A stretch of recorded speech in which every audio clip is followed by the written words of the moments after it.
তার ডিসিশনটা আমার কাছে মনে হয় যে সে হামজাকে অনুসরণ করেছে। সুলেমান ব্রাদার্সকেও হয়তো আমরা ন্যাশনাল টিমে দেখতে পারি, কুইন সুলেমান এবং কাবান সুলেমানকে।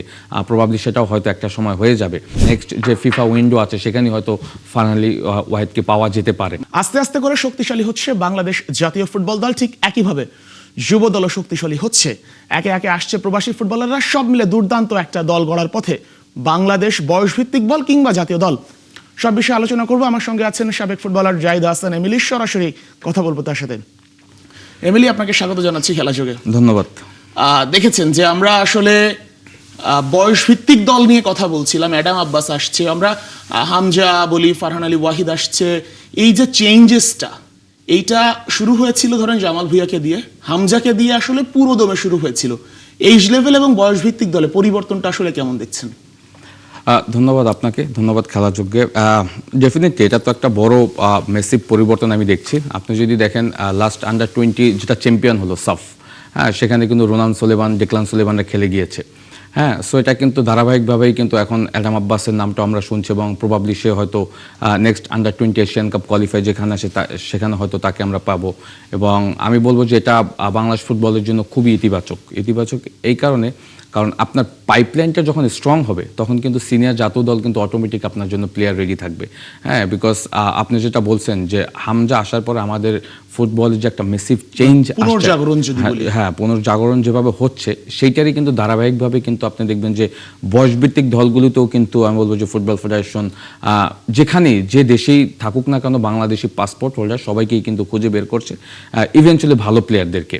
হ্যাঁ, তো সেই জায়গা থেকে আমি বলবো যে এটা খুবই ইতিবাচক এবং এটা হলে যেটা হবে যে ইন ফিউচার আমরা যেটা একটা ধারণা করছিলাম যে হামজা যখন খেলবে না বা সমিত সোমরা যখন খেলবে না তখন পাইপলাইনটা আসলে কতটা স্ট্রং থাকবে সেইটা কিন্তু আমার কাছে মনে হয় যে তাদের বয়সটা একটা টেনশনের বিষয়। এক্স্যাক্টলি। তো তারা যখন আসলে দেশকে সার্ভিস দিতে পারবে না তখন কিন্তু পাইপলাইনে এই প্লেয়াররা রেডি হচ্ছে ফর ন্যাশনাল টিম।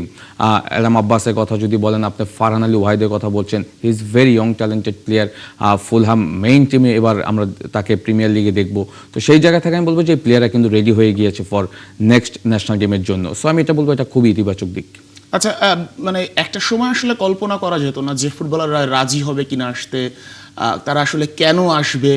এই যে হামজা আসার পর যে চেঞ্জেসটা আসলো, প্রত্যেকে রাজি হচ্ছে। আমি যদি স্পেসিফিকভাবে আপনাকে ফারহানের কথাই বলি, আপনি কি চিন্তা করতে পেরেছিলেন 6 মাস বা 1 বছর আগে যে ফারহান এত অল্প বয়সে রাজি হয়ে যাবে?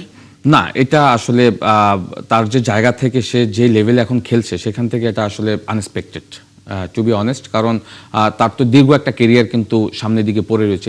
ইনফ্যাক্ট সে কিন্তু চাইলে ফুলহামে যেহেতু এবার খেলবে, বেস্ট প্লেয়ার ছিল, তো সেখান থেকে কিন্তু তার কেরিয়ারে কিন্তু সে হয়তো ইংল্যান্ড জাতীয় দলে খেলার জন্য কিন্তু তার হয়তো একটা চান্স হয়ে যেত, যেটা হামজার একটা সময় হয়ে গিয়েছিল।